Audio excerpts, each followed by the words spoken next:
constaté que libertinage est commis en casse. Bato ba oleka na TV ba finga Fachi ba komisa M23 ba komisa même barondi ba so retina il faut biso même mais les mêmes bato sont touchés bango oh Fachi comme dictateur là ici to bani na Chadel parce que complot pour déstabiliser Kinshasa ezali makasi Chadel akangami bato akangama liste eza mulai et tikali na katanga parce que tout le monde va kangi pe ba oyo M23 ça infiltré ki na katanga bato ba congolais ba demi bazala bazoba parce que bana kanaka pe Fachi za mulu bazako diriger mo kande ba sidikeli. Et vous connaissez quelqu'un qui passait pour la nier Fachi Kolobake. Fachi, les bananes à la pirate, à pirate même banque centrale, on s'en a le côté Fachi à maîtrisable. À Gagner, vous savez, c'est ce que Yende Kabila Kaka. Or Kabila Moutabobili, son Mboka, à Tchela Biso, officier, Batangate, Bazoba, et Bele, son armée, et Bazan la spécialité comme Moko, reprise stratégique. Nous avons des complots, nous avons des TV, Baya dénigré, pouvoir, finga, dénigré. Et les gens qui ont fait la parole, ils ont fait la côté et tu sais que les autres banques s'arrêtent. Merveille, bonne année, chers internautes, congolais à bonne qualité, bateau, balingarambo, kanabango, balingi pe bande pour congolais. Na pesi bino mbote pour vous aller belé, merveille, na yo, junior kapaya, merveille, na rifé qui sombe, merveille, na congolais, nyo sur la bonne qualité, en commençant par arriver dans la congolais chez Maman Laurence. Pourquoi pas maman Yohan de plus que celle. Bonne année, merveille. Jean-Thomas Kazadeba, c'est de la Kaza dit bonne année, merveille. Léon Mounza dit bonne année, merveille. Nicolette Massa Pépé, parfait de bonne odeur. Bonne année, merveille. Maurice Toko, depuis États-Unis, merveille. Merveille dans la diaspora positive. Merveille. Dans le Congolais, place à venir dans n'importe quel pays. Vous allez penser positivement pour l'Ambokanayo. C'est pour toi que je fais ça, encore une fois. Merveille. Saint Thomas et Molobelina Bino, moi, Mikole Leki, tout mon anité, oui. Il y a eu des causes, ça qui est tout mon anité, mais cela n'empêche pas tout. Réfléchir tout ça, là, analyse par rapport à Mbokanayo. So, bande Konanga, il a fait ça qui est 3 mois, on a fait si merveille aussi. La prophète Moïse Nyengele, Bissi Gazali, la bande Gazo, la Nangaï qui toko. Et surtout qu'il a pesé très bien dans le baka. Prophète Moïse Nyengele, Nzambe akosaka ete. Bandeko, n'avez sur besoin ça la lecture nini. Les lobes, monique AFC M23 na Rwandais, va communiquer on dirait ba papier pour ngibang, va communiquer les suites. Ngala ina foncé makambo, mais il y a tchabino de débat fait parce que ngala ya kana za ko rappeler que dans 3 mois makambo moko boye boleka parce que c'est le dernier virage. Ezali année 2025 et ezali makambo ya ndenge na ndenge. Et qu'on se produire, mais n'oubliez pas, Dieu est au contrôle. Ils ont monté toutes sortes de cabales pour nous déstabiliser Mboka, pour assassiner physiquement le chef de l'État. Et maintenant, la minute où l'État a changé fusil d'épaule. C'est-à-dire que Fachi, au Toubaki en 2019, 2020, 2021, 2022, 2023, 2024, 2025, beaucoup de monde a visage à Sikaya Fachi en 2026, Koka Moite, au Baro Inaï. Inaïe, au Baro Sepela, parce que Taya Bavantir et les Fachi a toléré bêtises de Tina Mongongue, Tina Souka. Et qu'est-ce qui se passe? Bazo benga dictateur, pas ya terroriste, rebelle, assassin. Bayokani babenga Fachi dictateur. Même quand on babenga Kagame dictateur, babenga leader, modéré pas ya mbongo. Fligence, mouté ba ebisi bino ke to tekimboka. Pendant 9 ans, pendant que même minéraux oyo, depuis Barwandé babanda exploitant depuis 1994 Tilelo, aucune condamnation, il y a Senkoni à SSC contre Rwanda. Alors tout le monde dit que va fantir et commis en danger. Ozu clique à opposant nous sur le dialogue parce que tout le dialogue, tout le monde maintenant se cache derrière le dialogue. Et oui, pourquoi le dialogue? Parce qu'ils ont tous compris que le dialogue est le seul arme baza quoi faiblir dans l'état congolais. Tokoti na bato, baboma ba congolais. Ba politiciens baza na position à opposition. Baza na plasté maintenant à travers dialogue mutu na mutu au sala et le royal lingi pour réclamer poste. Mais cause à problème c'est un dialogue. Mais dialogue est juste un moyen à faiblir soit à travers armée na biso parce que sozoka Rwanda a besoin de ça le dialogue à financer dans prélat na biso c'est parce qu'il y a des éléments na biso faut pas intégrer sous faire baisser. Oh biso le ministre doit reconstruire armée na biso. To tonga armée à sika to kota maramu échanger.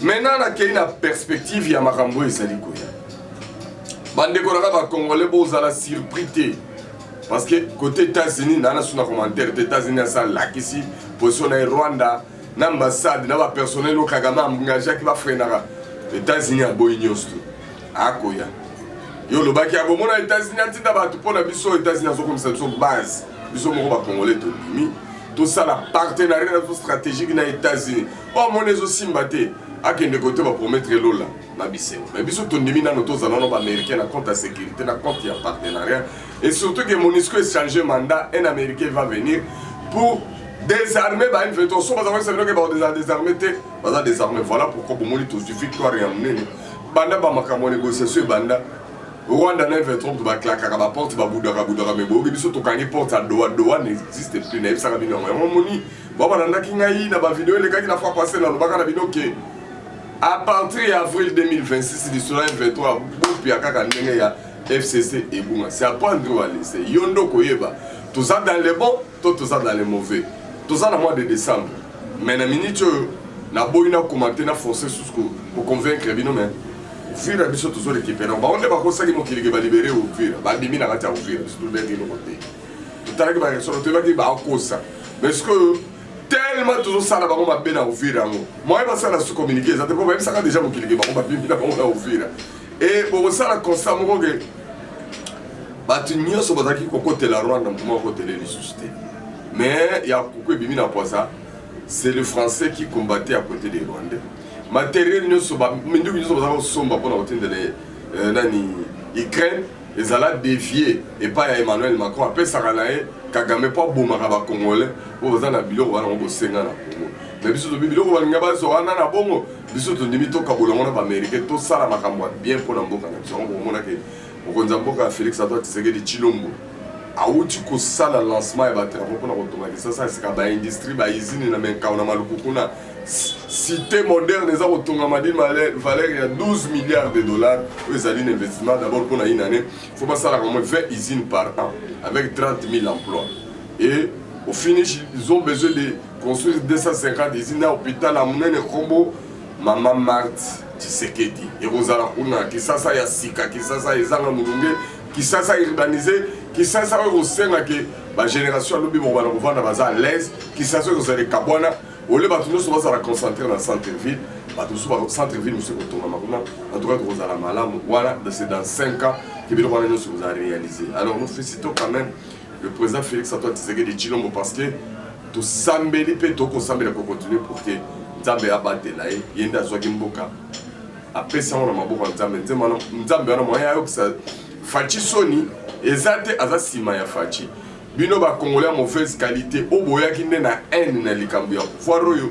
Je crois que mutu na mutu asa la lecture na ye mutu na mutu asa la lecture Kabila boko ga sous force de Kagame mona ba boke pona mse que facha s'attaquer na misisa boko s'attaquer na banzete et c'est bisika ce que to komi Yasuka. Merci dans Léopard, félicitations. Ngai na comprendre ma soie. Yo soko silike les problèmes les aki erreur. Mais erreur là, est-ce que topoli. D'ailleurs, nous avons beaucoup d'avantages par rapport au Sénégal et Niger. Donc est-ce que tout ma premier groupe parce que niveau ce que tu écrasé Botswana. Benin a joué la Kanda, ana d'autres que la Sénégal tate pour. Sénégal a 4 points, Benin a 3 points. Benin pour na yeso a gagné à Sénégal. A joué 7 points. Et 6 points pardon. Benin soit gagné à Sénégal, a eu 6 points. Soba Sali match nul. Sénégal a 5, il y a combien 4. A Kolinga Koufali Wanate, Benin, Vaudouignon se robima pour le Sénégal. Vaudouignon se robima pour le Sénégal. Mais Bisso, nous avons la chance d'avoir 7 points. Et puis tout ça là, premier, Nago. Mais au cas où Sénégal a gagné, Benin, Sénégal pas vous allez 7 points. Bisso fait 7 points. Si vous gagnez votre channel, comme ici, il y a un nombre de buts marqués, dès que vous partagez, soit entre les deux, nana va premier, nana va deuxième. Mais ce qui est vrai, ils ont dit que Botswana déjà, tout déclassé, un effort salaté, parce qu'ils ont déjà disqualifié. Botswana a gagné Bisso. N'a tout ça là, ni Apola, il y a un partant. Mais Kassi, Benin, Ndazobo ya kokufa. Et Benin liwada kobo ela kokufa lango na maboko ya Sénégal wana nyoso koyeba ngo mokolo ya mardi, mais pour le moment, ils allaient déjà la veille, il y a l'année prochaine, parce qu'année prochaine, jeudi, mais ils ont anticipé déjà les bélas que 2026, et ça, il y a un binoniosto, kolabate, les binobate la paix, ma bonne talbina, non, pour la robanda, ma kambuya fachi, tolobi tolembi bato baboy ko kan Nzambe ayebisi à travers Moïse Nyengela lobeli bato na yana ba message bato so baboy ka bato ba contester mais pour mona ka komba émission na ngai ezalaka soko monité kondimate alors total nanu pasteur moko wa asa ko prophétiser ezaki na janvier 2025 boka makamwalo na lobi bien janvier 2025 on avait encore rien conclu avec les États-Unis encore avec les Rwanda concernant ba korolelo. Oui, bomi makamna bango tout. Mais tolanda nanu pasteur oyo salami soko fuma yo ndeko nanga kongoloza attentif et puis oka makambo eleki. Kapa ya tindika. Je chante de voix. Nazomona. Oh, une grande vision. Et mon c'est le mot comme on est. La vision que je vois. Et mon c'est Nazomona. Je vois la RDC. Nazomona RDC. Je sais pas pourquoi Dieu m'aime. Na yebite po anazotali sanga RDC. Alors je chante de voir des grands bâtiments de 23 à 50 nouveaux. 23 à 50 nouveaux. 23 kilo 50 nouveaux. Et je vois une partie comme la partie de la Chine. L'Esprit de l'Éternel me dit RDC dans 7 ans vous allez voir une forte changement dans la nation de RDC. Je vois comment RDC se transformer de bâtiments. Je vois des grands bâtiments et je vois tout d'un coup cette ville se transforme. On me fait sortir le président de l'opposition. Je vois Fayoulou. Je vois Fayoulou. L'Esprit de Dieu me dit il ne sera jamais dans le pouvoir en RDC. Écoutez bien. Les Kamaya Katabos. Je vois le président d'opposition. Fayoulou. Dieu me dit il sera jamais sur le fauteuil présidentiel dans la nation de RDC. Qu'est-ce que je chante de voir? Je chante de voir encore. Je vois des Américains. Je vois les Américains. Les Américains commencent à calmer et à effacer la RDC. Écoutez bien. La guerre de la RDC finira de l'intervention des Américains. Écoutez bien. Même si on parle de l'Occident, on parle de ce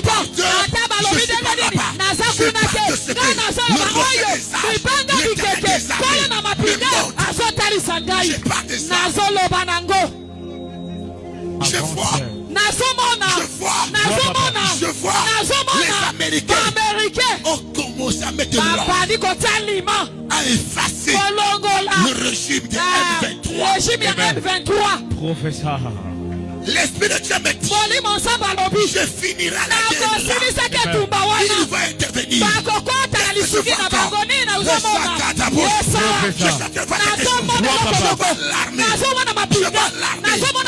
Je vois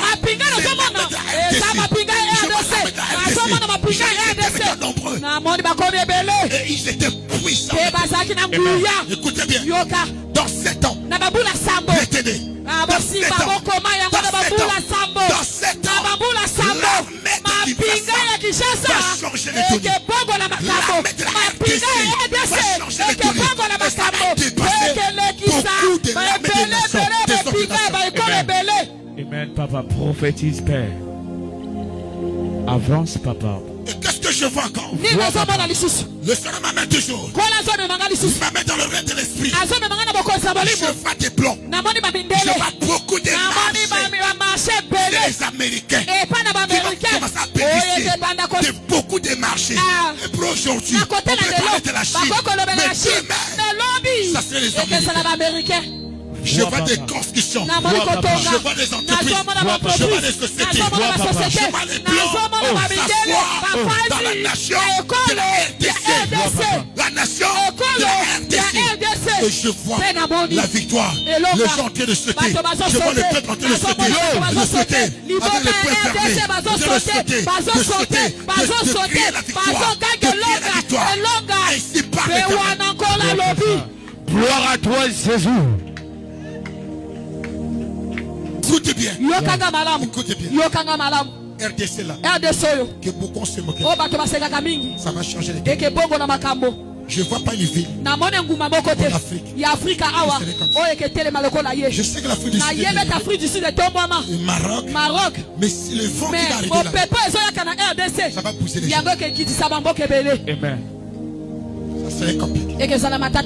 Si je mon père, si je pars de sa part, il verrait ces choses. On reconnaît le nom de Dieu. Amen.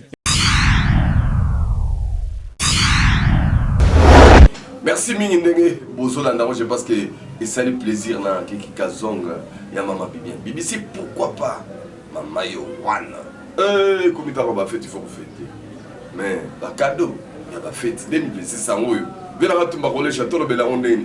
Léo Munzadi na beta porte koto yo, téléphone beta ne pas la et pas ya Jean Thomas Kaza de Basset de la Gazali. Si on a le nom on va que ça va passer bazar l'honneur. Pasteur Gili pe azala mon lobé. Il pas le bénin. Maman na biso mutandako yo kayena kati ya mutu kanga bi mama yo yo kaye égoïsme te. Tika to ka basoloni les obetama. Est-ce que Fachi azaya rolonga to ya rolonga to. Le fait que Fachi akunda tatana azwa bitumanya so tatana asenga la force pas nzambe. Est-ce que nzambe aza ko accompagner Fachi to aza ko accompagner te parce que moni lelo to ka ba basiki ba figi ba clochard. Mais na moni un général Philémon ya devant le juge, le niveau d'études à Biazak D6, comme tout dans la famille générale. Eh, ma clochard! Tout le bateau, mais tout le monde a passé le guillet, tout le monde a passé le guillet.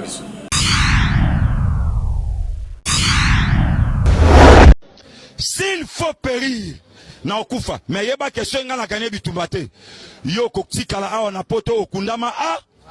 Et mutumo côté andora Fachi aniaka rapatrier corps ya papa tsene ya kokundama tata grand frère a sala démonstration alongola moniere na ya kitisi na cercle ya tata ju ya tata latina tel perte alobinga na kebitu soko za na poso kundama ngana longa bitu Facha longa kata saini jure bemba papa tsene ya ka Facha ya simbise et tsena tuni wanana Facha ebise Félix Antoine Tshisekedi Chilo Etienne atuni okomana alobi mukonzi yambo Etienne abitikanga na kundama na ki Fachi longana.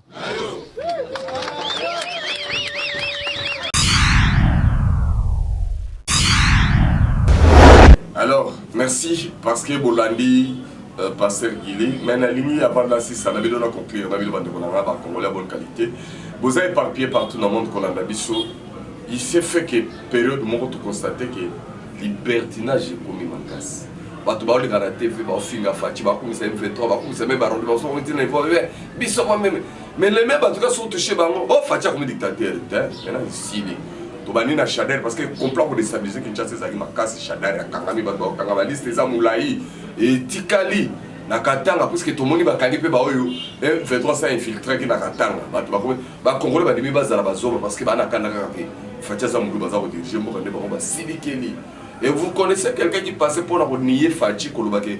Fachi, les bananes à la pirate, à pirate même banque centrale, on s'en a le côté Fachi à maîtrisable. À Gagner, vous savez, c'est ce que Yende Kabila Kaka. Or Kabila Mutabobi, son Mboka, à Tchela Biso, officier, Batangate, Bazoba, et Bele, son armée, et basé la spécialité comme Moko, reprise stratégique. Nous avons des complots, on va Tinda, on va TV, va dénigrer, pouvoir, va finga, dénigrer. Et les gens qui ont parlé, ils ont dit que ils ont dit et tu sais que les autres banques sont tina niveau kolobake kamiselo ya lobi tu sais que daibi français tu sais que dans le bagazaka yandako mais Kabila oya kumisela kabiso Kabila munokoni na yebi la ngini na Kabila lo bagaya kamiselo yo otanga trop mais Kabila oyo zaka sibane Kabila la kisaki yo katanga wapi Kabila tanga wapi kamiselo akomi ko senga pardon bon Ah, pas comme devant juge, on va faire pardon. Fois ça, outrage ya kosakana da signa ba vidéo ne mo te bomba. Ya on a tout dans ce coup. Na stade to komi. Biso ba tutozaki ko komisa yi. Tozaki ko sepela ne nga zo finga zo dénigrer président. Alors ça la outrage d'une manière permanente trouver que c'est normal. Est-ce que bato yo bazana ba Goma na ba Bukavu bakoki pe koleka kuna na ba YouTube bazo finga AFC 23 bazo tambola bazo leka ba TV ça c'est ba fingi balakisi que non AFC 23 c'est la démocratie parce que donc comme singa avec M23 les alliés première rébellion na mokili na monde entier na yo ka bakanga mboka bakomotinda bato bosa la marche na makasi rebelle azakala makamba marche c'est parce que rebelle a démocrate rebelle a dictateur ça va tout à travers mondoki mais pour la première fois dans le monde na moni ba rebelle babungi rumba bakomo santo ba que ça la marche. Oh, bon tout d'abord vérifier des points fidèles RCD comme CNDP.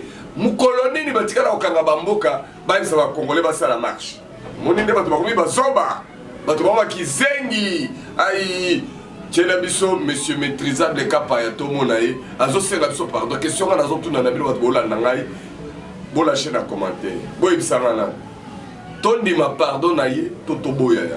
C'est à vous. Mais chiche dans l'état est-ce que bazana doit on lui pardon on a évité et comme ma femme yaina ba avocat nae boluka ka osambeli tiboti tele ba avocat bele bokene mo défendre et constant mutamba ko ministre de justice ba kanga mais bilo mo na l'état ko sala kana loko te alors mikolo yo mvonde pas ça peut si communiquer ou leki au fini au dénigrer ka ndenge zalaka ah ba Rolanda yo na mona ki mndeko moko soda wa abimi azo finga moi si le mo propre balingana asambwisie.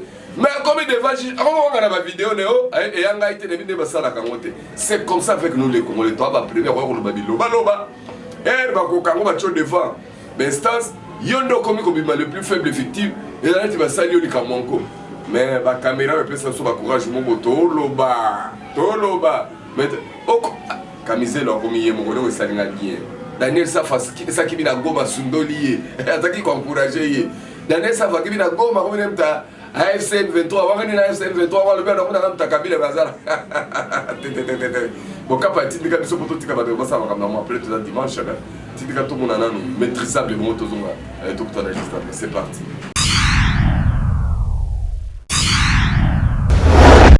D'abord, la première chose, je vous demande pardon.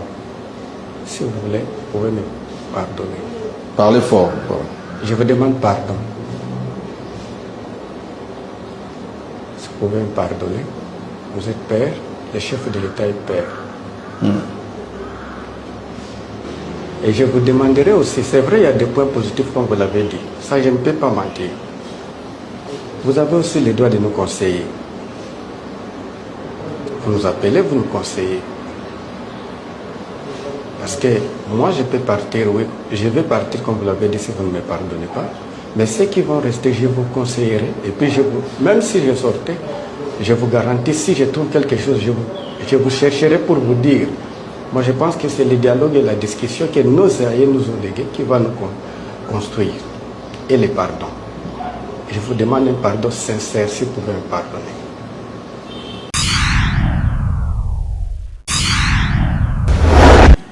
Bonne année, Merve Tokomina Souka, Nzamba Batela, Bino Batela, Mabota, Bino Nabatki, pour Zibilo, comme vous pouvez permettre de se faire une idée. Mais très prochainement, tu as la soupe sur le Ramadan. Merci. Et Merve encore, na Junior Kapaya, na réflexion, mais Merve, la maman Yohan, depuis Bruxelles, fait la tomba pour les chamamans Laurence, Merve, Jatoma Razali, c'est de la Razali, Merve, et puis Léon Mounzadi, meilleur, la banda pour Bino, Papa Maurice Toko, mais Merve, tu comprends? Bonne année, vous n'avez pas Maurice Toko. Philippe Moussangilai, Jacques Mbouyamba, la Bengana, le Kamba, immeuble, bravo lai. Donc, vous êtes tellement belé, ils sont en Afrique, ils sont en Europe, ils sont en Amérique, ils sont en Asie, ils sont en Océanie. Bonne année 2026, dans ma botte à la Bino, Kolo abatela, Bino abatela paix, au moins la Bino. Soro monité, toujours. Bonimo ya Congolais, à Congolais. Nicolette, moi ça permet pas faire de bonnes odeurs. Les Arandais, bye bye.